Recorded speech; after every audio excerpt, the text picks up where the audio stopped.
Chapter 3, we're going to look at measures of central tendency. Most of these you should be familiar with. Those are your mean, your median, your mode, and your mid-range. Along with that, we're going to look at our weighted mean, and then that will also include some new calculations or calculating the mean for some new scenarios, calculating the mean for a grouped distribution. So we go down through here. The first thing we'll touch on is our rounding rule. We don't round any figures until all the computations are complete, and we round our final answer to one more decimal place in the given data. Pretty straightforward there. So basically, don't round anything as you're doing your calculations until you get to the final answer, and then round that to one more decimal place. The mean, by definition, is the sum of the values divided by the total number of values.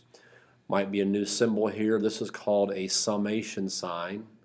This archaic looking east type of symbol is a summation sign.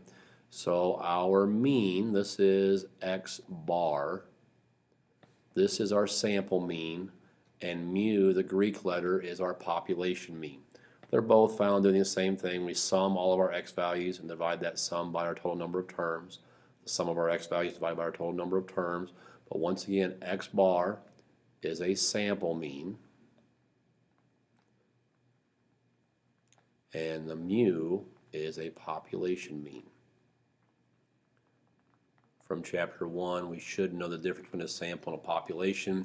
If we're trying to find the average ACT score of the kids at Waukee High School, everyone at Waukee High School will be the population of Waukee High School.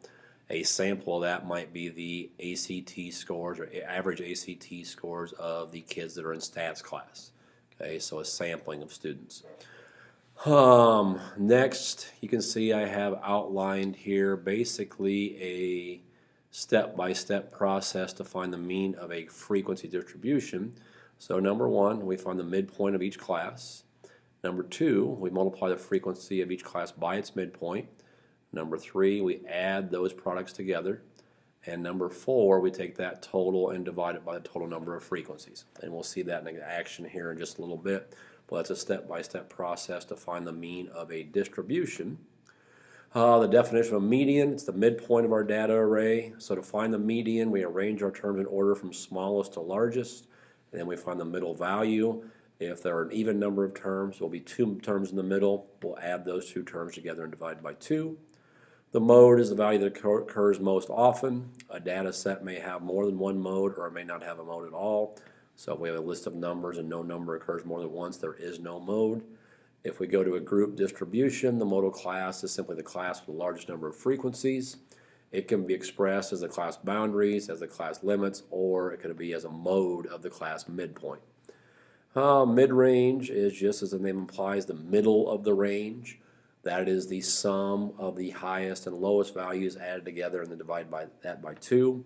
Make sure you know the difference between mid-range and range. Range is the spread, which we'll talk about in the next section. Range is highest minus lowest.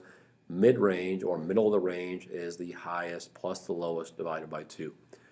Weighted mean, oops, lost that. Weighted mean is if items have different values. An average is found by taking the corresponding, or multiplying each value by its corresponding weight and dividing by the sum of the product of the weight. Dividing the sum of the products by the sum of the weights.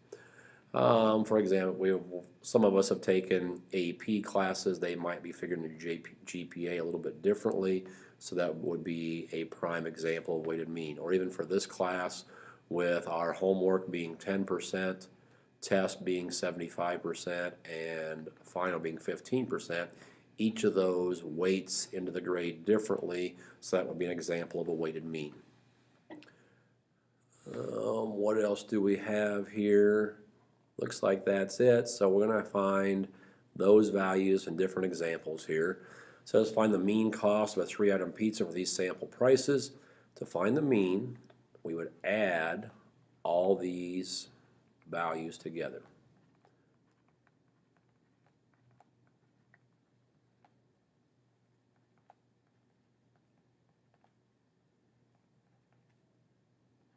So I'm going to show adding all those together, 625, 888, 763, and 850. We would add all those together first, and then we would divide that by the total number of values, 2, 4, 6, 8. There are 9 values, so we would divide by 9, and our mean then is $7.83. So the average cost of a 3-item pizza is $7.83. Okay, so that's our mean. Add all the terms together and divide by 2. Now the mean for a distribution like this is just a little bit different. This is our frequency column here. So the first thing we do to find the mean is I create another column for the midpoint. The midpoint is the midpoint of our class, so 35 plus 45 is 80 divided by 2. Our midpoint is 40. 46 plus 56 is 102. Our midpoint is 51. And we repeat that process all the way through 62, 73, 84, and 95. Those are our midpoints. We'd add one more column. That would be our frequency, this column right here, multiplied by that midpoint we just found. So here 2 times 40 is 80. 3 times 151 is 153. 4 times 62 is 248. 73 times 4, or times 8, sorry, is 584. 84 times 5 is 420. And 95 times 2 is 190. We're going to add that column up. If I add that column straight down, I get 1,675. To find our mean, 5, 9, 17, 24. Our mean is found by dividing that total at 1675 by our total number of frequencies, which is 24. So in this case, our average grade in the algebra class is about 69.8. Okay, so there's finding the mean of a grouped frequency distribution. We'll repeat that process one more time just so we're crystal clear here. Here's our frequencies. So the first thing we're going to do is create that column for the midpoint. Our midpoint between 0 and 4 is 2. Between 5 and 9 is 7, 12, 17, 22, 27, and 32. As we did up above, our next step is to take the frequency and multiply it by the midpoint. So 16 times 2 is 32. 21 times 7 is 147. 12 times 12 is 144. 17 times 11 is 187. 22 times 10 is 220. 27 times 8 is 216. And 32 times 2 is 64. We're going to add that column together. That gives us a total of 1010. We're going to add our frequency column together to a sample of 80 college professors, so we have 80 total frequencies. And then our mean is found by taking the 1010 and dividing it by our total number of frequencies, or in this case, we have an average of about 12.6 years of teaching experience for our college professors. Okay, so there's our mean of a grouped frequency distribution. Let's continue on, find the median cost of the speeding tickets. So a median, the first thing we have to do is put these numbers in order from smallest to largest. So my smallest number is 25. I then have a 30. I have a 35. Looks like a 40. 50. A 55. A 60. 65. A couple of 70s. And a 95.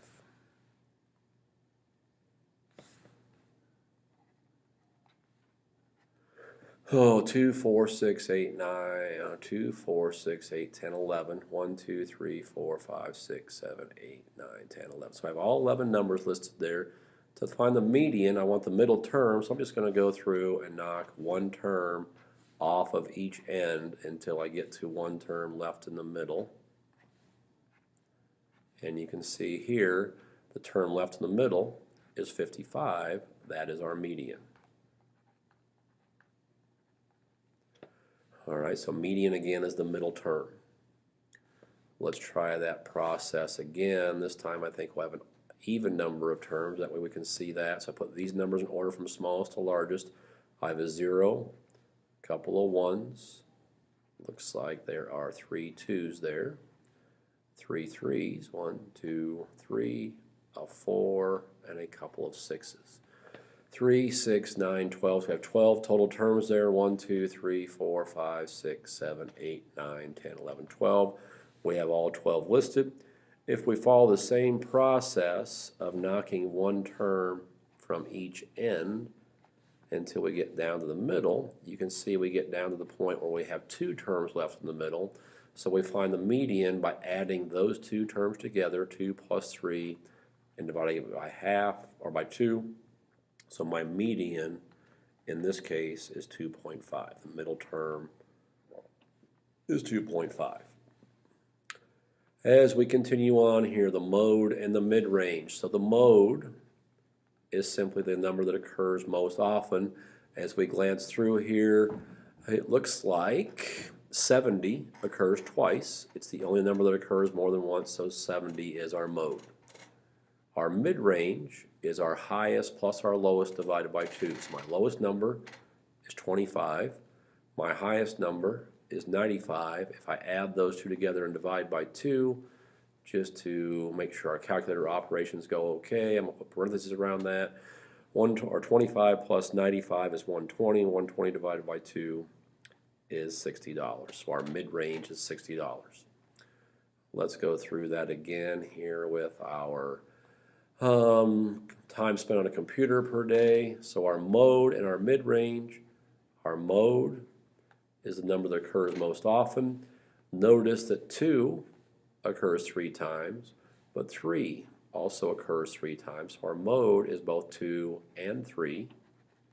And our mid-range is the lowest term, which is 0, plus the highest term, which is 6, divided by 2, or our middle of our range is 3. Moving on, our modal class. Our modal class is found simply by looking for the class with the highest number of frequencies. You can see right here, this is our largest number of frequencies, so that's class 5 to 9. So our modal class is just that. It's 5 to 9.